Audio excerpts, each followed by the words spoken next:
the numerical and which is based on the heating effect of current. In previous chapter, already discussed about the amount of heat is produced through the conductor by passing the amount of electric current, and which is numerically equal to I square R into T, and it is measured in joule.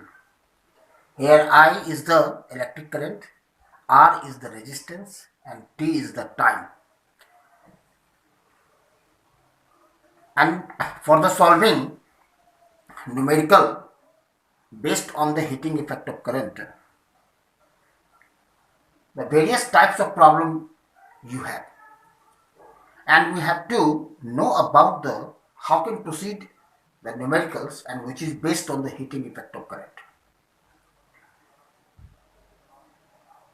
H will be equal to I square R multiply T. My dear student, सबसे पहले हम आपको formula analysis में जाते हैं और different types of numericals जो जिस फॉर्मूला पर बेस्ड होता है, हमें उस फॉर्मूला को जानना होता है ताकि हम न्यूमेरिकल में दिए गए डाटा का हम उस फॉर्मूला के बेस पर हम उसको वहाँ डाटा को यूज कर सकें और न्यूमेरिकल कैसे सॉल्व किया जाता है ये हम लोगों को सीखना होता है। हमारा जो स्टैंडर्ड है वो एनसीईआरटी स्टैंडर्ड है। हम एनसीईआरटी के सिलेबस के बेस के आधार पर सारे न्यूमेरिकल्स को कैटेगराइज करेंगे और हम डिफरेंट टाइप्स ऑफ प्रॉब्लम को सॉल्व करने के एबल में आ सकते हैं। तो मैं सबसे पहले आपको फॉर्मूला एनालिसिस के बारे में जानकारी दे रहा हूँ। And here we have the fundamental formula H is equal to I square R multiply T, and now I is equal to V upon R, and so it will be equal to V square upon R square multiply R into T. It will cancel and it will be equal to V square by R multiply T. And so the another formula of heat and which is equal to numerically V square upon R multiply T. Again I square को रहने देंगे और resistance को तोड़ देंगे जो Ohm's law के अनुसार पोटेंशियल डिफरेंस अपॉन करंट होता है और मल्टीप्लाई टाइम, एंड यहाँ आई और आई कट के बचा आई भी टी। तो एक फॉर्मूला हमारे पास ये भी आ गया। तो we see here the three important formula and to get the amount of heat produced by the help of conductor, and these three formulas are H, first formula I square R multiply T, another formula V square upon R multiply T, and another formula I V multiply T। ये सभी formula हमारा amount of heat के calculation में use होगा। हम class 10th standard के किसी भी राइटर बुक को अगर हम उठाते हैं एनसीईआरटी को छोड़ करके भी, तो मुझे जितने भी न्यूमेरिकल्स मिलेंगे वो सारे न्यूमेरिकल्स इसी फॉर्मूला पर बेस्ड होगा। My dear student, just you carry on your confidence and just you will be able to solve any numericals. For example, I have some numericals. अब हम कुछ न्यूमेरिकल्स को पुट करते हैं एक बेसिकली फॉर्मूला। जैसे first example, an electric bulb is rated at 25 watt 220 volt is connected to 440 volt of external cell. Find current drawn by the battery.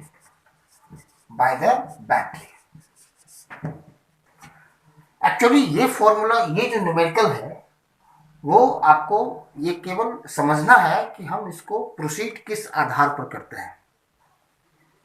It is a simple equation and simple statement.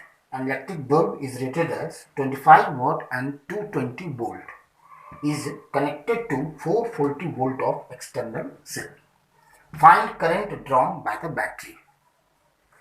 इसका अर्थ ये हुआ कि एक bulb जो हमारे पास, उस bulb पर rating हमारा है, वो लिखा हुआ है 25 वाट 220 वोल्ट, और ये 440 वोल्ट के एक्सटर्नल बैटरी से कनेक्टेड है। अब हमको कहता है कि ये बल्ब उस बैटरी से कितना करंट जो है ड्रॉ करवाएगा। तो हम सबसे पहले क्या करेंगे, सबसे पहले इस क्वेश्चंस के आधार पर जो है हम एक फिगर को ड्रॉ करेंगे।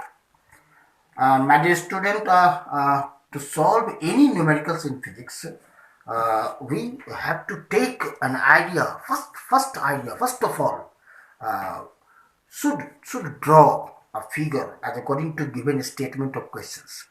अगर हम दिए गए क्वेश्चंस के आधार पर फिगर को ड्रॉ करने के एबल में आ जाते हैं, तो आप ये समझें कि आपका 90% जो है फिजिक्स जो है आपके जो है अनुसार वो प्रोसीड वहाँ होना शुरू हो जाएगा।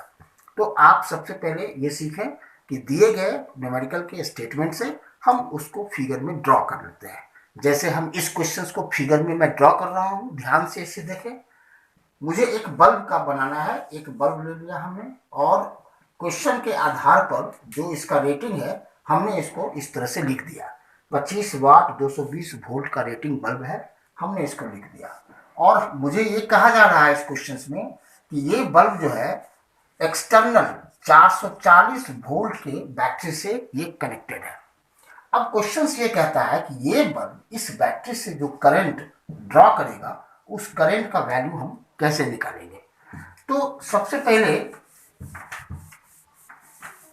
पहले जिस वैल्यू का डिमांड है हमारा, जैसे यहाँ इलेक्ट्रिक करंट का डिमांड है, तो हम सबसे पहले by the help of Ohm's law मुझे पता है कि current will be equal to potential difference upon resistance. Equation first मान लेंगे और हम देखेंगे कि दिए गए न्यूमेरिकल्स के डाटा में हमारा क्या क्या उपलब्ध है और क्या नहीं है।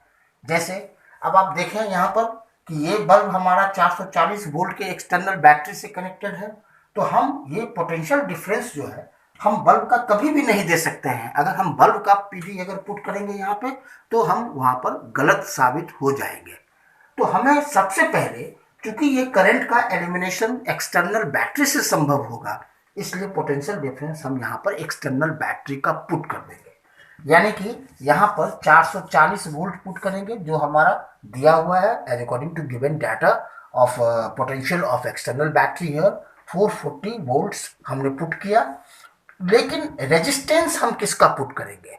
तो चूंकि इस करंट का एलिमिनेशन जो इस बैटरी से हो रहा है वो ड्यू टू दिस बल्ब संभव हो रहा है, इसलिए हमको रेजिस्टेंस इस बल्ब का पुट करना होगा। इसलिए हम यहाँ पर रेजिस्टेंस जो पुट करेंगे वो हम बल्ब का पुट करेंगे। तो अब हम यहाँ पर ये देख रहे हैं कि ये करंट जो 440 बाय रेजिस्टेंस ऑफ बल्ब, लेकिन मेरे पास तो बल्ब का रेजिस्टेंस तो है नहीं, और इस क्वेश्चंस में तो बल्ब का रेजिस्टेंस तो दिया हुआ नहीं है। तो अब हमारा एक ड्यूटी ये बन जाता है कि हम इस बल्ब के रेजिस्टेंस को कैसे प्राप्त करेंगे। अगर हम बल्ब के रेजिस्टेंस को प्राप्त कर लेते हैं सही तरीके से, तो फिर हमारा ये क्वेश्चंस बन जाता है। तो bye the help of these formulas, अब यहाँ पर हम देखेंगे कि हम इस बल्ब के रेजिस्टेंस को हम कैसे पुट करेंगे। तो dear student, just we see here, we know that the electric power is equal to work upon time. The rate of doing work is said to be power. In electricity, the electric power is also defined as the rate of doing work. तो हमें ये भी पता है कि ये work हमारा heat में कन्वर्ट हो रहा है, तो heat per unit time it will be equal to power. And so power heat, अब हीट का फॉर्मूला हम देखेंगे कि कौन सा पुट करें यहाँ पर। जैसे हम ये फॉर्मूला पुट करते हैं, तो ये हीट का फॉर्मूला हो गया V² R, और पहले से T है और यहाँ पर मल्टीप्लाई T है, मैं यहाँ लगा दिया, T एलिमिनेट हो गया, और इस तरह से एक पावर का फॉर्मूला आया P is equal to V²/R, and so R is equal to V²/P।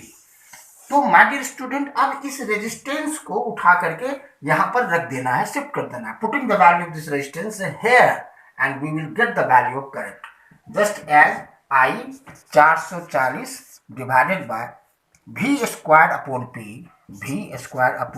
P चला जाएगा ऊपर, 440 मल्टीप्लाई, अब पावर किसका लेना है, तो पावर उस रेटिंग बल्ब का लेना है, मल्टीप्लाई 25 अपॉन, ये पोटेंशियल किसका लेना है, पोटेंशियल बल्ब का लेना है, तो 220 multiply 220, and here it will cancel by 2, and it will cancel by 110, and it will cancel by 5, and here 2 and 2 and 2 22, and 5 by 22, and here 5 upon 22 ampere is required answer.